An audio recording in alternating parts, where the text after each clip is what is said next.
All right, we have a little surprise for you later on because we've kept this something of a secret, but we have another presenter that's going to be here as part of our bioethics conference, and he will be here a little bit later to present the other side of the issue. And because we believe in equality of viewpoints and keeping, everything fair, equal time, and all of that, we have somebody else who's going to be showing up a little later on to challenge Scott's position. And with that, I will introduce Scott Klusendorf. Please welcome him. I think I'll just leave that there.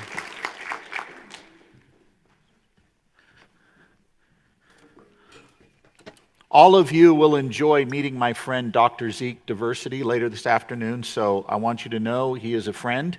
He is not someone you will find abrasive. He is a thoughtful, contrasting view to my own, and you will enjoy meeting him. All right, let's review what we talked about last night. We talked about the 3 key words for a pro-life apologist. What are those 3 key words?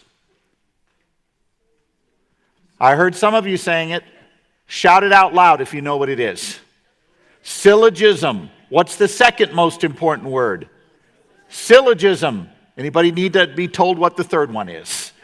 Syllogism, syllogism, syllogism. What is our pro-life syllogism? Premise 1, it's wrong to intentionally kill an innocent human being. Premise 2, abortion intentionally kills an innocent human being. Conclusion, therefore abortion is wrong. What we're going to do today is show you why you have got to stick to that syllogism like glue. Because when you make your pro-life case, people will try to change the subject on you. I gave you a few examples of that last night. In this session, we're going to look at 5 ways people try to change the subject on abortion. 5 bad ways they like to argue on the subject. Our case that we presented last night can be summarized as follows. The science of embryology indicates from the earliest stages of development, you were a distinct, living, and whole human being. You weren't part of another human being. You were already a whole living member of the human family. In fact, everybody right now, hold your hand up like this, and I want you to give yourself a good pinch. No, this is not designed to wake you up this morning. I get it if you're sleepy. I'm an agnostic until my second cup of coffee every morning. I get that, but that's not why we're doing this. Give yourself a good pinch. Congratulations. You just sent a couple of hundred somatic cells hurling to their deaths on the lap in front of you. And I have more bad news. Every one of those cells individually contains your DNA encoding. Did you just commit mass homicide? For those of you that are about ready to spit your coffee, you did not. And let me explain why. These cells on the back of your hand are merely part of a larger human entity, you. They are not distinct whole human beings the way you were at the embryonic stage, the way I was at the embryonic stage. There's a difference in kind between each of our bodily cells and the embryonic human beings we once were. That's the science of embryology. We defended that science and we defended it well, but we didn't stop there. We also went to philosophy. We argued that there's no essential difference between you, the embryo, and you, the adult, that justifies killing you back then. Differences of size, level of development, environment, degree of dependency are not good reasons for saying we could kill you then, but not now. What was the one thing we said we all shared equally? When you were staring around the room, students, eyeballing, potential hot dates for a later time, what was the one thing we all share equally in this room?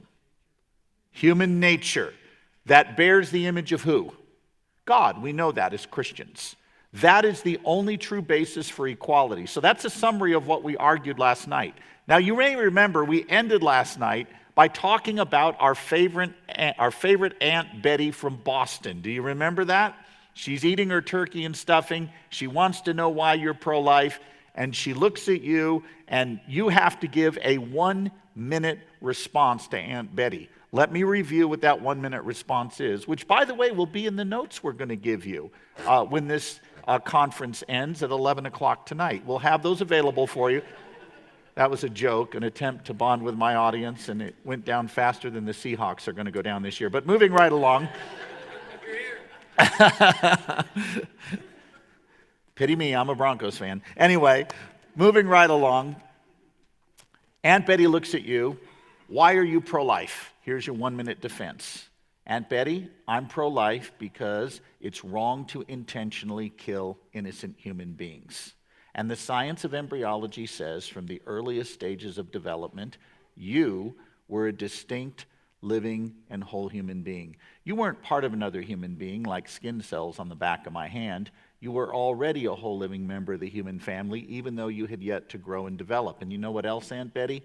There's no essential difference between you, the embryo, and you, the adult, that would justify killing you back then. Differences of size, level of development, environment, and degree of dependency are not good reasons for saying we could kill you then, but not now.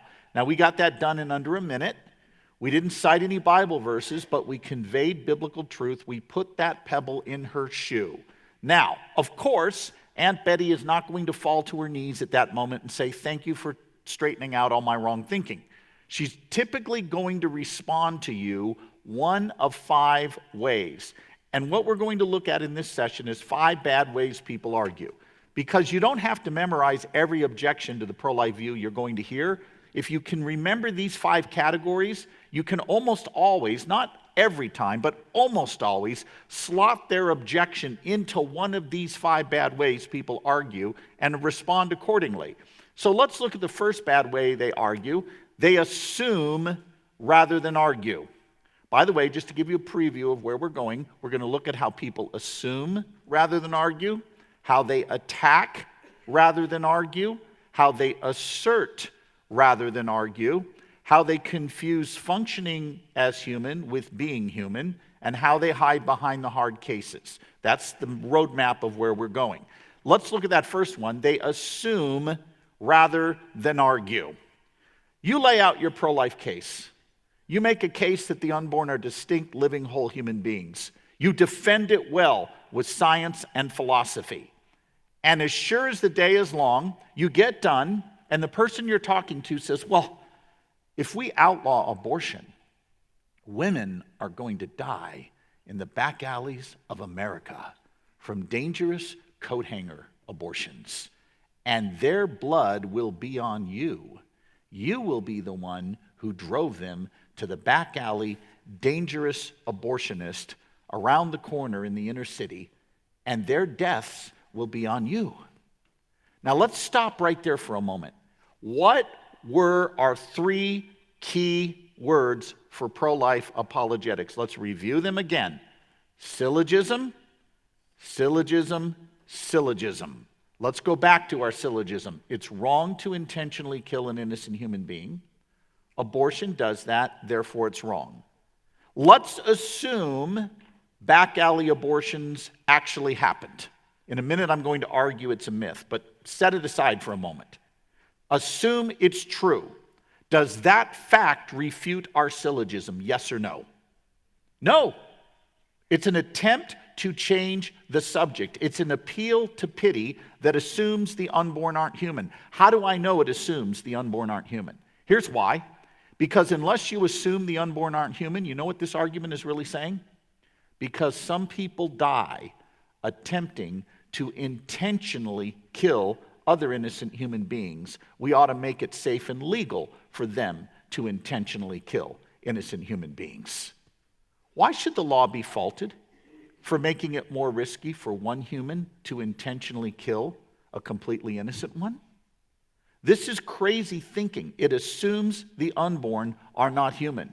Why am I bringing this up right now? Because typically what happens when pro-lifers are confronted with the back alley abortion argument, they go immediately to statistics. Well, it's not true that women died by the thousands from illegal abortion. They're right about that, but you don't say that up front. When somebody presents you with a woman who's going to die from an abortion, your first reaction should be empathy. You know what? You're right. Any woman who dies from an abortion is a tragedy. We agree on that. But notice what the objection assumes. It assumes the unborn aren't human, and you can point that out to them. Then you can do your statistics.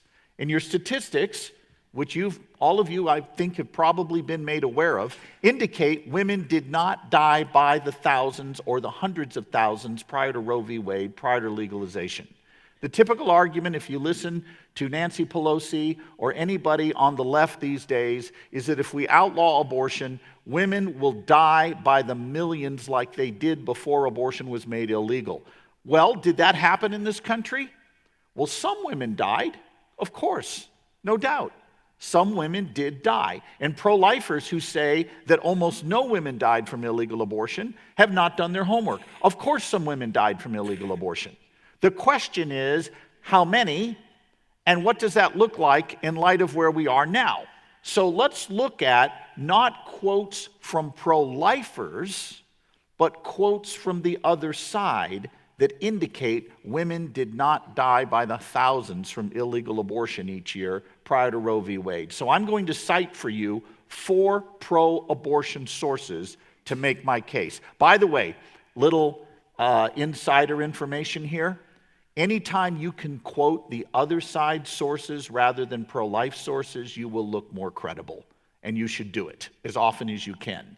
And believe it or not, they hand us a ton of golden nuggets. So let me give you 4 right now. Source number 1, Dr. Mary Calderon, Planned Parenthood's own medical director in the 1960s, writing in the American Journal of Public Health in August of that year, argues that the death rate from illegal abortion is so low, it's not even worth commenting on medically. The rate is so low, it's not even an issue that we need to talk about. This is Planned Parenthood's medical director writing in 1960 when allegedly, we're told, thousands of women were dying annually from illegal abortions. And she says it's not even an issue.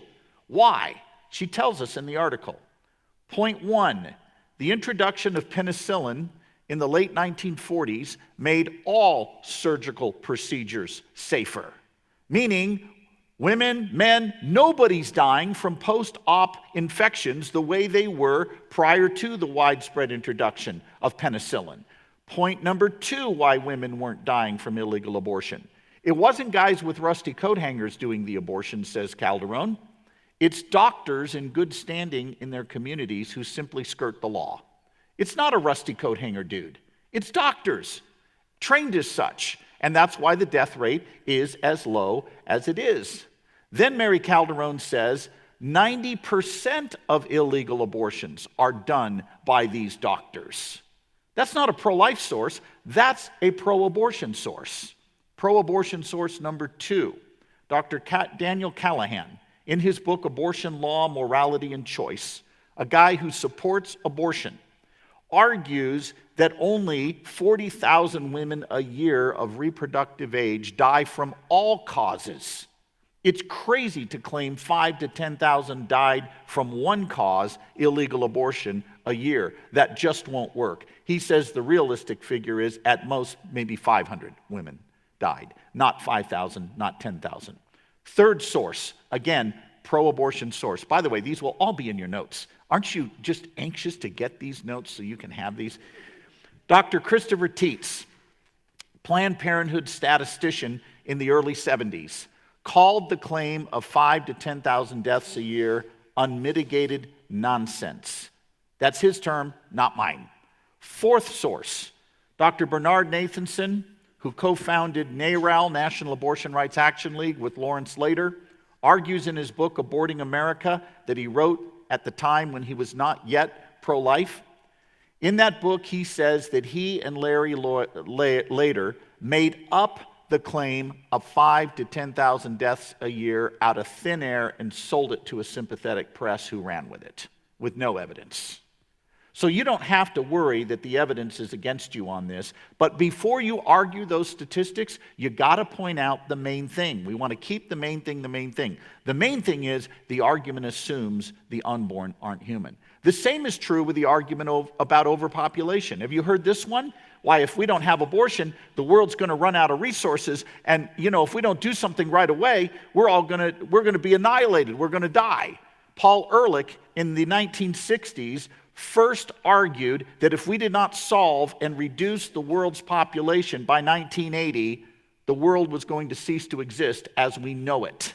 He has since then issued 3 additional false prophecies.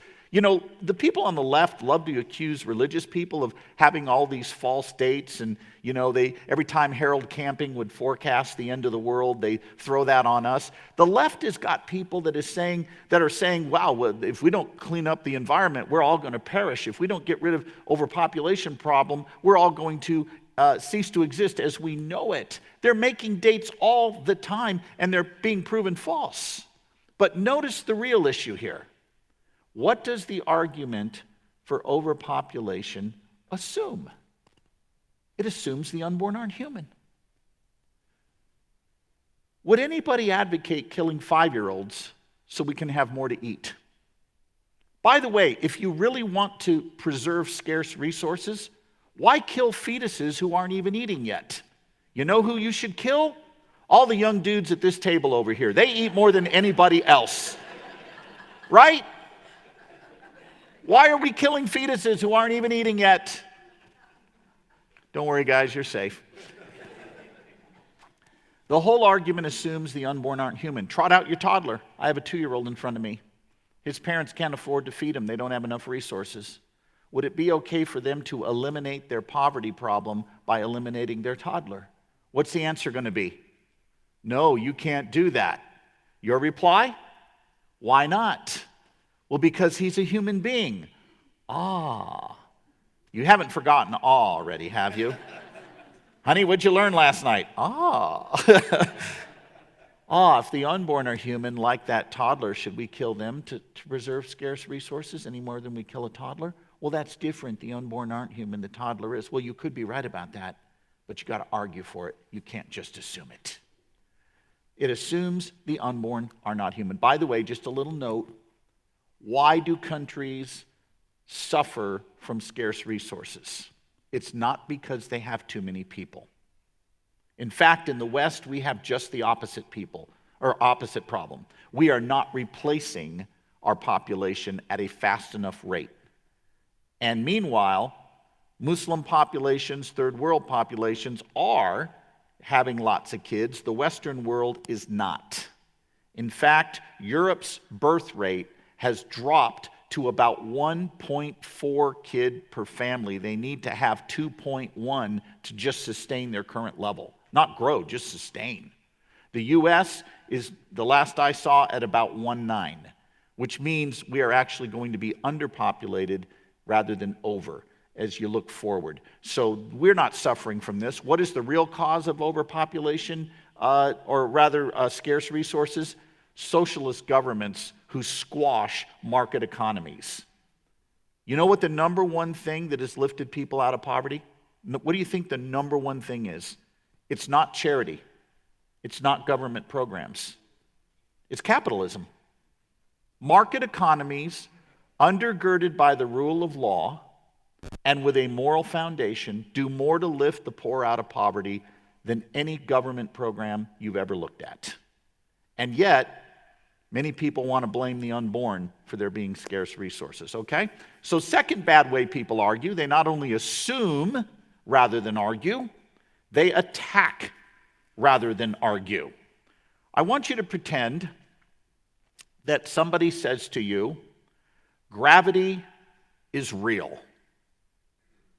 And you look them in the eye and say, that is the ugliest hairpiece I have ever seen on a human being in my life. Now, suppose it is the ugliest hairpiece. Suppose there are things growing in it that have legs. Does it change for a fact that gravity exists? All you've done is change the subject and attack the person. How many times have you heard this? Oh, you're pro-life? How many unwanted kids have you adopted? None? There goes your whole case. Really? Let's go back to our syllogism. It's wrong to intentionally kill an innocent human being. Abortion does that, therefore it's wrong. Suppose I'm a cruel, evil conservative that doesn't give a rip about kids once they're born. Suppose I'm that heartless. How does it follow that A, the unborn are not human, and B, that killing them is okay. You didn't refute my syllogism. All they did is attack me personally. They did nothing to refute my argument. You see this all the time in the abortion debate. You're a man? By the way, nobody should accuse pro-lifers of being a man these days. You don't know who you're talking to in the age of Caitlyn Jenner, right? I mean, you're a man? How do you know I'm a man? I mean, seriously, this is crazy stuff. But that aside, you're a man? You can't get pregnant. What right do you have to speak on this issue? Okay? Arguments don't have gender. People do. By the way, don't women use the same pro-life arguments as pro-life men? You've got to refute the argument. It doesn't do any good to attack the person's gender. This is why I said, men and women, you've got to come back to your syllogism again, again, and again, and again until they get tired of you repeating it, because they're going to constantly change the subject on you. By the way, if no man can speak on abortion, we have to reverse Roe v. Wade because it was decided by who? 9 men. It also means Planned Parenthood needs to fire all their male lawyers, so does the ACLU, that are working to fight to keep abortion legal. This is crazy thinking. Arguments don't have gender. People do. Now, you'll get more sophisticated versions of this where they attack you personally. They'll say, oh, you're against all killing? What about capital punishment? What about killing animals? What about war? You're in favor of some war? You're not totally against capital punishment? You eat meat? There goes your whole case. Stop right there. Let's go back to our syllogism. Always go back to your syllogism. Did we argue all killing is wrong? Yes or no? What did we argue? What's our first premise? It's wrong to kill who?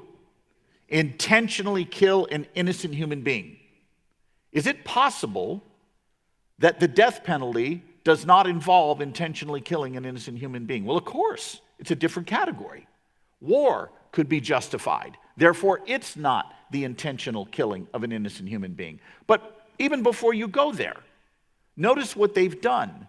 They've ignored your syllogism. In fact, they've distorted it. They've changed it. This is called attacking a straw man. You attack what you want the person to argue, not what they're actually arguing. So they look at us and, oh, you're against all killing? We didn't say that. And this is where you need to do what we called narrate the debate. What does that mean? Here's what that means.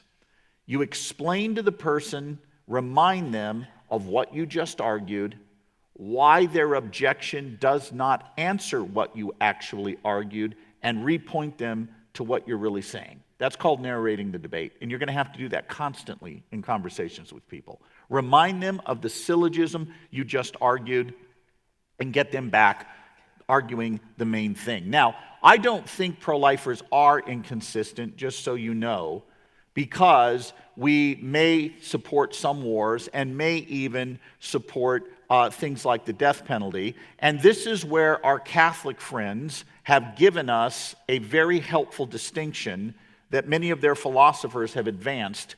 And though we differ from them theologically, there are things we can learn from many of their best thinkers. And one of those distinctions that they have put forward that I think is very useful is a distinction between a contingent evil and an intrinsic evil. A contingent evil is one that is wrong, but it's wrong because of the circumstances surrounding it. It's not wrong in principle. An intrinsic evil is wrong on the face of it and must always be opposed. Abortion is an intrinsic evil according to this way of thinking of things. Abortion is the intentional killing of an innocent human being. Therefore, it is an absolute or intrinsic evil and must always be resisted. Always. But there are some things that are contingently wrong. For example, is dating an intrinsic evil or potentially a contingent one? Well, if you're single and you're a Christian and you're wanting to spend time with another Christian of the opposite sex to see if there is a possibility there of a future together, and you approach that with a pure heart and pure motives, dating is fine. But if you're married to someone else and you're trying to date someone else that is not your spouse, well, then dating becomes wrong. But it's a contingent wrong in that case, not an intrinsic wrong, where rape and murder would be an intrinsic wrong. So let's look at an issue like war. Is war a contingent evil or an absolute evil? What do you think? Contingent. It depends on whether the cause is just and whether you are approaching it with a mindset of ending an evil so that we can get back to a peaceful state for all nations. If your motive is good and your cause is just, then we could say that war is not an intrinsic evil. But what if we compare that to abortion? With abortion, we are intentionally wanting to promote evil, the killing of innocent human beings. It's not like war, where we may foresee the death of innocent civilians but not intend those deaths. A general in a just war can foresee the deaths of innocent civilians. He does not intend them. With abortion, we not only foresee the death of the unborn, we what? We intend the death of the unborn. That's what we mean when we say that abortion is not a contingent evil, it's an intrinsic evil. So when they say to us, oh, you're against all killing, they're failing to make that distinction between contingent evils and absolute or I should say contingent evils or intrinsic ones. They're failing to do that. They're just lumping it all together. Here's another example of attacking the person rather than the actual argument. Somebody looks at you and they say, oh, you're pro-life? What are you doing about world hunger? What are you doing about refugees? What are you doing about the opioid crisis? What are you doing about wage controls, housing? Now, I mentioned this last night, but notice what this does. Suppose we're inconsistent on all those things. Suppose we are. How does it follow that because we're inconsistent, our syllogism falls apart? Could our syllogism still be true even if we're inconsistent? Yes or no? Yes. It stands or falls on the evidence, not our behavior. Suppose you don't know this about me, but suppose I am actually not a pro-life apologist.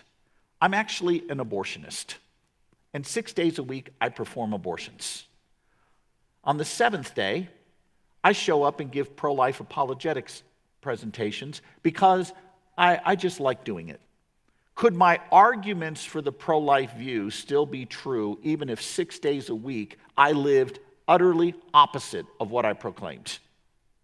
Of course, because arguments stand or fall on their merits, not the person advancing them. And what our critics love to do is simply attack the person rather than refute the actual argument that we are making. And that's not going to work. We got to keep bringing them back to the syllogism. By the way, this is not just abortion where this happens. This happens in your attack on, or the attacks you get for your Christian faith. I don't know how many of you have read the book or seen the book by Christopher Hitchens that I think is just a hallmark book of where we are today as a culture. He talks about in a book he's written about how religion poisons everything. The main title has just escaped me for a moment. I'll think of it in a second. Jim, do you know? God is not great. How religion poisons everything. You got it. In that book, Hitchens gives us a list of evils done in the name of religion. And if you want a laundry list of evils done in the name of religion, read that book. What's interesting is, what's his purpose in writing this book? To convince you that Christianity is not true. How does it follow, though, that because Christians and other religious people have done bad things, that Christianity is not true? Now, I did not get permission from Pastor Jim to do this, so I'm going out on a limb here, but I'm going to tell you how to disprove Christianity. Did you know it could be disproven? It can be. Christianity can be falsified. All you got to do is prove the resurrection of Jesus Christ did not happen. And Christianity is done. By the way, before you attack me, the Apostle Paul said this in 1 Corinthians 15. He said, if Jesus didn't rise from the dead bodily and historically, we're dead in our sins, we're the world's biggest joke, and we among all men are to be pitied. That's what he said. In other words, what Hitchens should have done is marshaled evidence to show the resurrection didn't happen. Did he do that? No, he didn't touch that subject. All he did is attack individual believers for their alleged crimes against humanity. That's not refuting Christianity. That's attacking the person rather than the argument. Third bad way people argue, they assert rather than argue. We're going to do a session on this later, so I'll just touch on it right now. But let me ask you a question.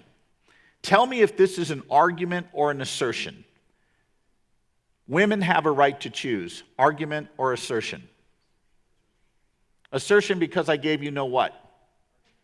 No evidence, I just made a statement. How about this? Socrates is a man, all men are mortal, therefore Socrates is mortal. Argument or assertion? Argument because I gave you premise, conclusion. How about this? My sister is not here today, therefore she has eloped with Elvis in Las Vegas, and Michael Jackson is doing the music for the ceremony. Argument or assertion? How many of you said argument? Can I see your hands? Put it up high. If you said argument, you, sir, are correct. It was an argument. Yes, it was. How did you know it was an argument? What gave you the clue? There you go. It's a bad argument. You know how we knew it was an argument? Did I have the word therefore in there? Did I have premises and a conclusion? Yes, I did. That's an argument. But it's a very bad argument. Notice the conclusion does not follow from the premises. How does it follow that because my sister's not here today, she's in Vegas with Elvis and Michael Jackson? That doesn't follow. There's better explanations than that. In other words, it's a bad argument. Here's the good news. Most of what passes for arguments on the street level against the pro-life view, they don't even rise to the level of arguments. They're just assertions. Women have a right to choose. Choose what? And where does that right to choose come from? They need to argue for that. They don't. They just assert it. Or, you pro-lifers, you just love your religion. Okay, that's an assertion. It's not an argument. When someone slaps an assertion down in front of you, who bears the burden of proof? Not you. If I claim right now that there's a pink elephant swinging from the middle exit sign right above the book table right now, and a couple of you just looked, don't laugh, that was the right thing to do. Who bears the burden of proof, you or me? I do. I made the claim. I made the claim. When someone claims the fetus is not self-aware and therefore is not a valuable human being, they're making a claim, not you. The burden of proof is on them, not you. Christians have a habit of assuming the burden of proof way too often when it's the other guy that's making the claim. He makes the claim, he should have to bear it. This happened at, I experienced this firsthand, I think it's been about 12 years now, University of Maryland. I gave a pro-life talk. We had about 120 students present, most of them secular. And I gave a case for the pro-life view, showed the video, a video clip similar to what you saw last night, made my case, and during the Q&A, a student, an exchange student from Indonesia stood up, and he said to me, I like you. I like you because you're rational. I like that you brought science into this. I like that you brought philosophy into this. And I like that you didn't just bring some religious case. I really like you for that. But, he said, I have a problem. How can you claim that an embryo that is not even self-aware has a right to life? Now, before I tell you how I answered, what's the typical pro-life response to that? Why, the embryo has a brain by week 6 that we can measure on an electroencephalogram, and we know embryos and fetuses can dream by week 11, and no, wrong answers. As soon as you answer that way, what have you just done? You've bought the premise of the critic. Challenge the premise. So when he said to me, how can you say an embryo that's not even self-aware has a right to life? I looked at him and said, tell me, why do I have to be self-aware not to be killed? I put the burden of proof back on him. He made the claim. And he just stood there. And he kind of got a smile on his face. It was the most strange 10 seconds I've ever experienced. And he just looks at me, and he finally looks at me, and he points, and he says, "Touché." In other words, no one had ever challenged his own assertion. He was the one claiming you had to be self-aware not to be killed. I called his bluff. That's what you should do. Too often as pro-lifers, we end up assuming the burden of proof. Our critics say to us, "Oh, you're pro-life, what are you doing about world hunger? What are you doing about all these other issues that involve life?"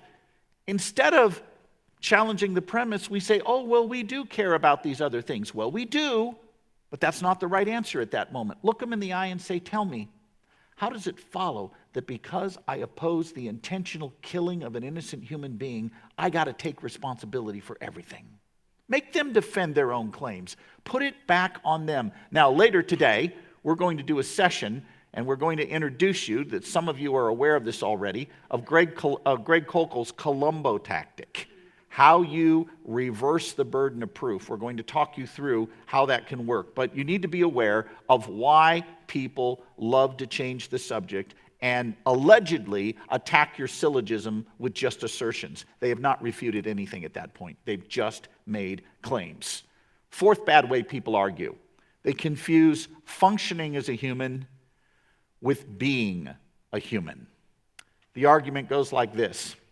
Well, all right, the unborn are human, but they're not persons because they're not self-aware yet. I don't know if any of you watched the debate between Dr. Mike Adams and abortionist Willie Parker at the University of North Carolina, Wilmington last February. If you have not, sometime in the near future, Google it. It's all over the place, and watch that debate.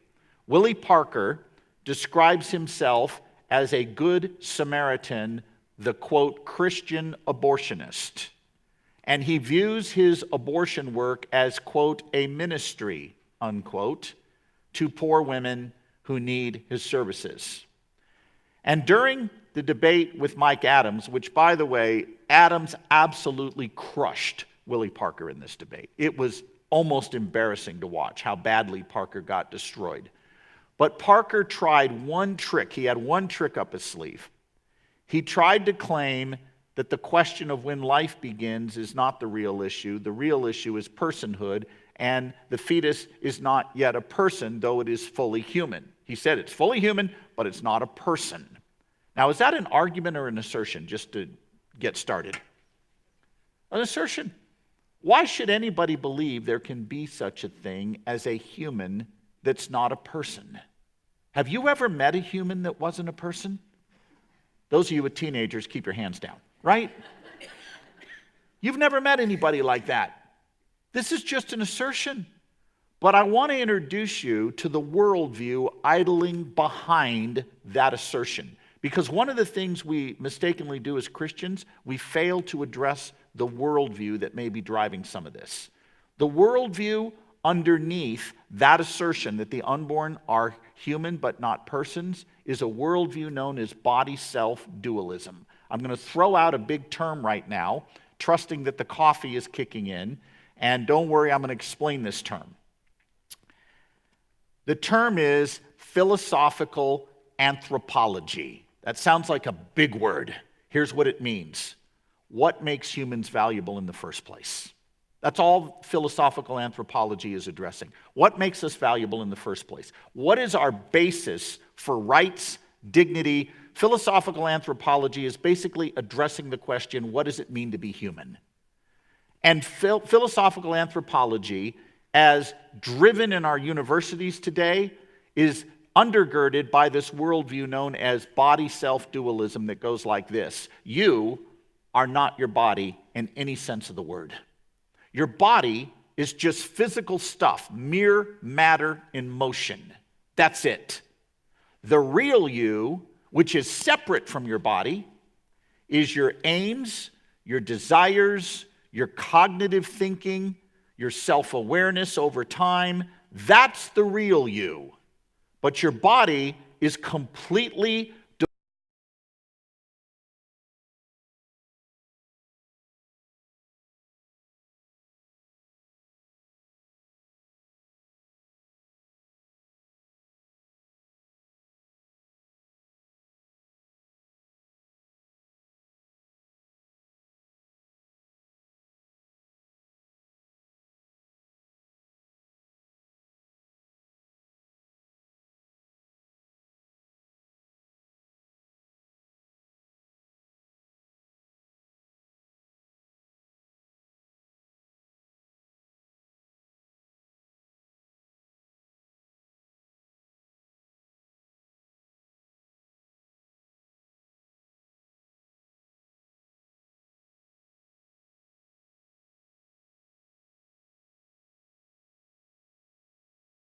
Christian worldview is the body matters.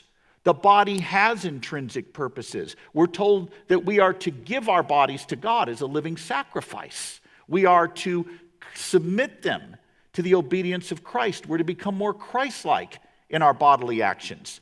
The Christian worldview is, this is the extra credit, telling me that abortion would not be okay in that situation. You would let the mother die in the name of pro-life, and you would let raped women suffer forever with the memory that every time they look at their kid, they're going to remember what some guy did to them? You're going to do that? Really? Point number one. Almost nobody brings up these issues because that's their true position. They bring them up to disguise their true position. And here's how you can do it. You distinguish between crusaders and inquirers. An inquirer hears your pro-life argument, she listens to it, and she's buying in. She says, you know what, I see where you're going with this. I get it. I hear your science.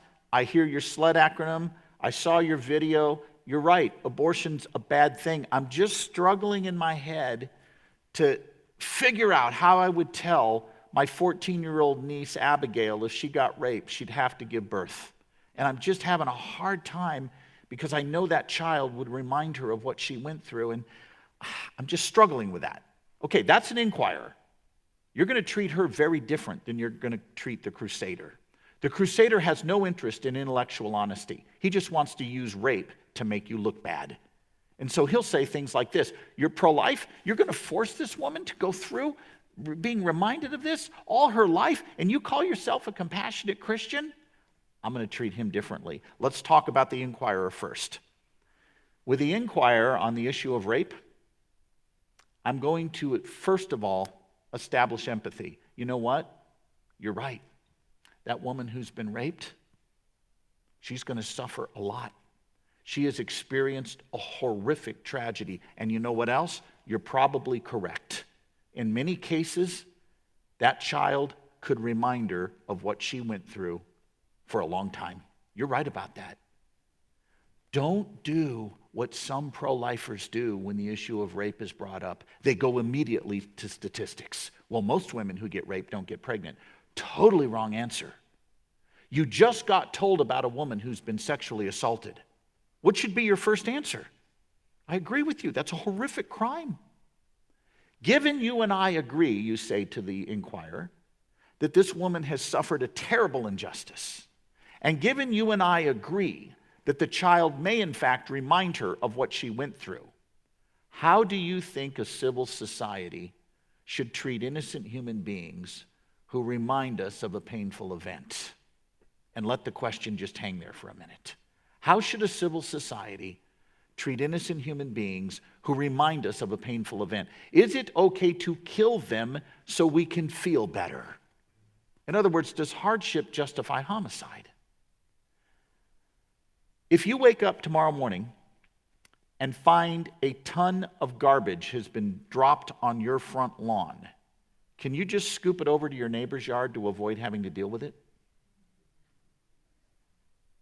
You would suffer evil rather than inflict it.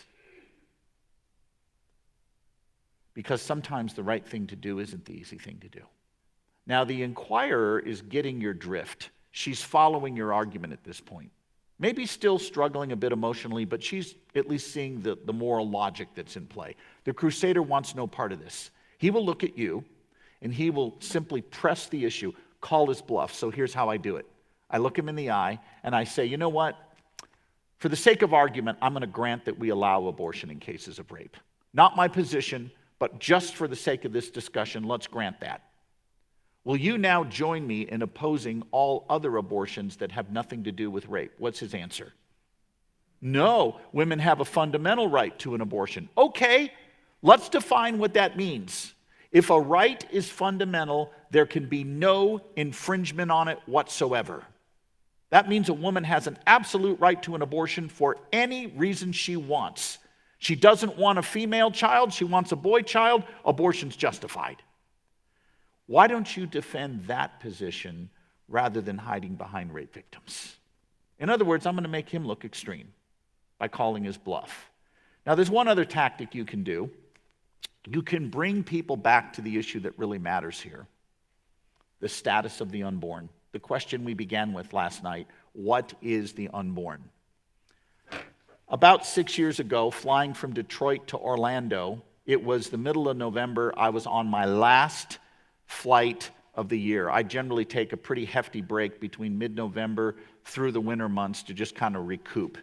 And I was ready for it. I had to fly to Orlando for one last event, and then I was home free for the year. And I got on the plane, and I looked at my boarding pass, and I thought, oh, God loves me. I had an exit row seat in the back of the 757 where you got 20 feet of legroom. I thought, this is great. This is awesome. And I get to the back of the 757, and I notice as I'm walking in, everybody is decked out in that section in party gear. They got streamers, they got hats, they got rainbow Hawaiian shirts, some of the ugliest Hawaiian shirts I have ever seen. It was almost near leisure suit quality, right? I'm thinking, what's going on? I sit down, and there's a guy at the window on my row, his wife in the middle seat, and I'm on the aisle. And he says, oh yeah, there's 40 of us. We're all going on a cruise. They're all in their mid-40s to mid-50s. I'm thinking, all right, they're doing the midlife crisis thing. They're going to go on this cruise to kind of deal with that. All right. But I made an error on this trip. I had a copy of a pro-life book in my hand. Normally my books go in the overhead. I didn't put it in the overhead. I had it with me. And I sat down in the seat, and the woman looked at this, and she says, oh, is that book about abortion? I said, yes. Now, I will admit, I'm not like some of you where you want to lead the entire 767 to Christ before you get out to Orlando.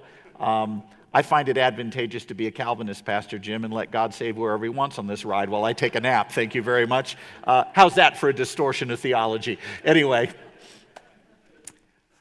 my preaching tomorrow just got canceled. So I sit down. The woman says to me, oh, is that book about abortion? And her husband chimes in immediately. He says, my wife is scared to death to fly. She's going to talk to you the whole time. Lovely. She said, I'm against abortion. I think it's really bad. But you'll never convince me that a woman who's been raped shouldn't be allowed to have one. I thought, all right, I'm into it now. I said, let me ask you a couple of questions if you don't mind. I'd like to ask you how we ought to treat the people involved in a rape pregnancy. But first I want to ask you, how many humans are involved in a pregnancy that results from rape? 2 or 3? She looks at her husband and goes, 2, 3, 2, 3. I said, you're right. You have the mother, the rapist, and the child. Yeah, that's right. I said, let's talk about how we ought to treat each of them. Her husband's like, honey, this will not end well for you. I said, should we execute the guilty rapist? Oh no, I'm Catholic. I'm against the death penalty. The death penalty is barbaric. I cannot believe this country still does the death penalty. It's sick. I'm opposed to it. We should put the guy in jail forever, but no, we should not kill him. Okay, fair enough. How about the mother? Should we execute her for what happened? No, that's what those Islamic countries do. They take the woman, they call them honor killings. They don't butcher the guy who did it, they butcher her. I said, that's right, that's sick. How about her child? Should we execute him for what his father did? She said, I feel like you're trying to corner me. I said, I'm not cornering you. The argument is cornering you. And she said, I don't know. I need to think about it. And I backed off. By the way, insider note here, when you're having discussions with people on apologetics and they say, I don't know, I need to think about that, back off. You've put the pebble in their shoe. Don't press it. Don't think you have to just get in there with a knife and drive it home. No, back off. So I did. Later in the flight, when she brought the issue back up, I said, can I make an observation? of the 3 people you said were involved in a pregnancy resulting from rape, you wouldn't kill the guilty rapist, you won't kill the mother, but you would kill the innocent child.